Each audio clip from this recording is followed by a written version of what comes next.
রাজভবনের সামনে ধর্নায় শুভেন্দু। কলকাতা পুলিশকে চিঠি শুভেন্দুর। বুধবার থেকে ধর্নায় বসতে চান বলে চিঠি কলকাতার পুলিশ কমিশনারকে। আপনাদের আরো একবার জানিয়ে রাখবো, রাজভবনের সামনে ধর্নায় শুভেন্দু। কলকাতা পুলিশকে চিঠি লিখলেন শুভেন্দু অধিকারী। বুধবার থেকে ধর্নায় বসতে চান বলে চিঠি দিয়েছেন কলকাতার পুলিশ কমিশনারকে। আমাদের সঙ্গে রয়েছেন প্রতিনিধি ভেঙ্কটেশ্বর। ভেঙ্কটেশ্বর, কেন রাজভবনের সামনে ধর্নায় বসতে চান শুভেন্দু?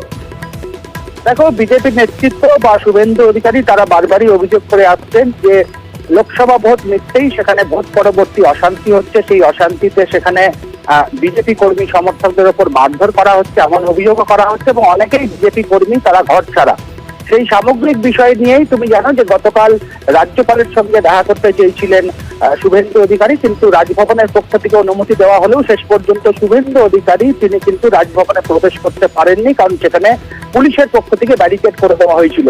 সেই জায়গায় দাঁড়িয়ে আমরা গতকালই দেখেছিলাম যে শাসক দল এবং পুলিশকে নিশানা করেছিলেন শুভেন্দু অধিকারী। এবার আগামী 19 তারিখ দুপুর থেকে রাজভবনের সামনে সেই সমস্ত ঘরছাড়াদের যে অভিযোগ করা হচ্ছে, যারা ঘরছাড়া হয়ে রয়েছেন বা আক্রান্ত হয়ে রয়েছেন, তাদেরকে নিয়েই ধর্ণা দিতে চান শুভেন্দু অধিকারী। এই মর্মেই কলকাতা পুলিশ কমিশনার বিনীত গোয়েলকে চিঠি লিখেছেন রাজ্যের বিরোধী দলনেতা শুভেন্দু অধিকারী এবং সেখানে আগামী 19 তারিখ থেকে তিনি ধর্ণায় বসতে চান। সেই ধর্ণায় বসার যাতে অনুমতি দেওয়া হয় পুলিশের পক্ষ থেকে, সেই আবেদন জানানো হয়েছে শুভেন্দু অধিকারীর পক্ষ থেকে। পাশাপাশি তুমি জানো যে চিঠি শুভেন্দু অধিকারী পুলিশ কমিশনারকে লিখেছেন, কলকাতার পুলিশ কমিশনার বিনীত গোয়েলকে লিখেছেন, সেখানে তিনি উল্লেখ করেছিলেন একইভাবে কয়েক মাস আগেই তৃণমূল কংগ্রেসের পক্ষ থেকেও রাজভবনের সামনে ধর্ণা দেওয়া হয়েছিল। যদি পুলিশের পক্ষ থেকে 144 ধারা ধারী রয়েছে সেই যুক্তি দেওয়া হয়, সেক্ষেত্রে কেন তৃণমূল কংগ্রেসকে সেখানে ধর্ণায় বসতে দেওয়া হলো 144 ধারা অমান্য করে? এই প্রশ্নটাও কিন্তু শুভেন্দু অধিকারী তুলেছেন এবং পাশাপাশি তিনি স্পষ্ট করে দিয়েছেন যেহেতু তৃণমূল কংগ্রেস সেখানে ধর্ণায় বসেছেন, ফলে তাকেও বা বিজেপিকে সেইখানে অর্থাৎ রাজভবনের সামনে ধর্ণায় বসতে দেওয়ার অনুমতি তিনি চেয়েছেন।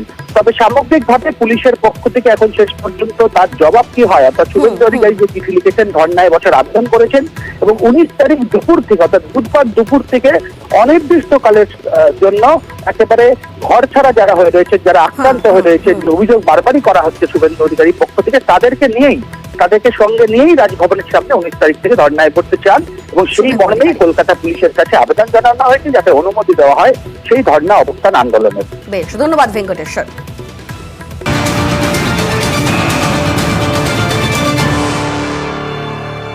অন্যদিকে গতকালের ঘটনায় হাইকোর্টে শুভেন্দু অধিকারী। রাজভবনে ঢুকতে পুলিশি বাধার অভিযোগে মামলা। গতকাল আক্রান্তদের নিয়ে রাজভবনে যান এবং সেখানে পুলিশের বিরুদ্ধে আটকানোর অভিযোগ করেন শুভেন্দু। সেই ঘটনাতেই মামলা। রাজভবনে ঢুকতে পুলিশি বাধার অভিযোগে মামলা। আজই দুপুরে হাইকোর্টে শুভেন্দুর মামলার শুনানি।